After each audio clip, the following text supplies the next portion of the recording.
আসসালামু আলাইকুম ওয়া রাহমাতুল্লাহি ওয়া বারাকাতুহু। সবাই কেমন আছেন? Welcome back to my channel. আশা করি সবাই অনেক বেশি ভালো আছেন।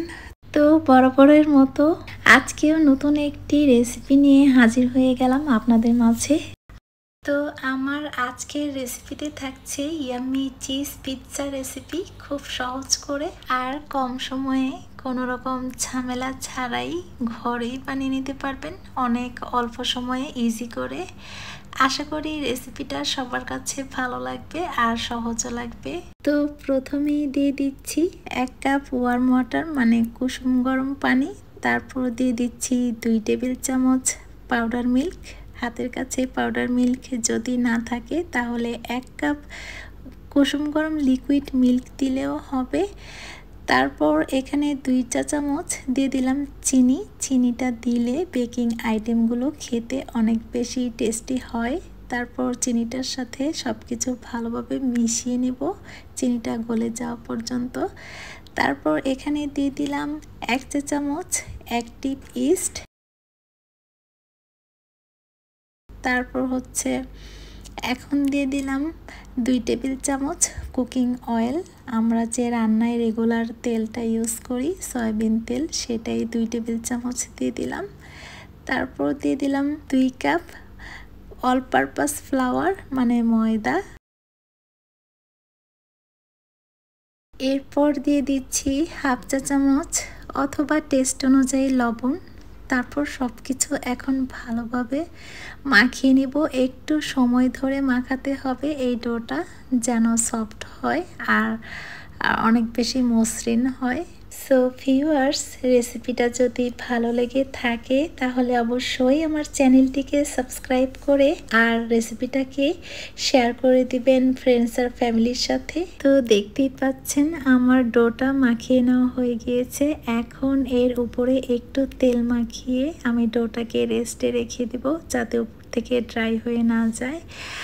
আমি যেহেতু পিৎজাটা রাতে বানিয়েছিলাম, আমার হাতে বেশি সময় ছিল না, আমি 10 মিনিটস রেখেছিলাম।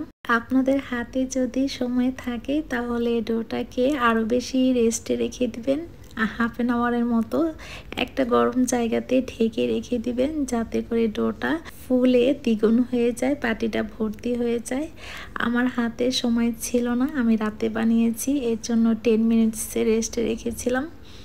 তারপর ডোটাকে নিয়ে এখন আমি 2 ভাগে ভাগ করে নিয়েছি, কারণ আমি এখানে 2টা পিৎজা বানাবো।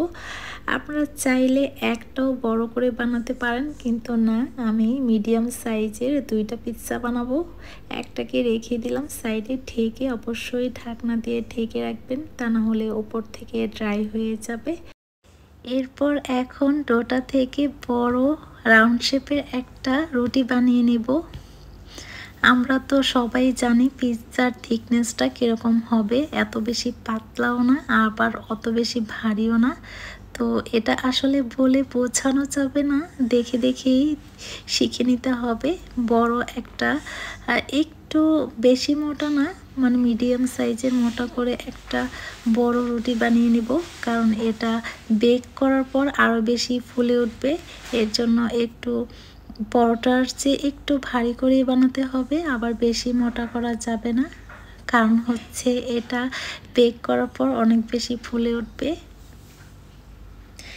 তো আমার রুটিটা বানিয়ে নেওয়া হয়ে গিয়েছে, এখন আমি বেকিং ট্রেতে নিয়ে নিচ্ছি। তারপর আমি আগেই বলেছি এটা খুব সহজ আর শর্টকাটে পিৎজা বানাবো। তো এর জন্য আমি এখানে টমেটো সস নিয়েছি, যেটা টমেটো কেচাপ আমরা খাই। তারপর দিয়ে দিলাম 1 চা চামচ চিলি ফ্লেক্স। তারপর দিয়ে দিচ্ছি 1 চা চামচ অরিগ্যানো।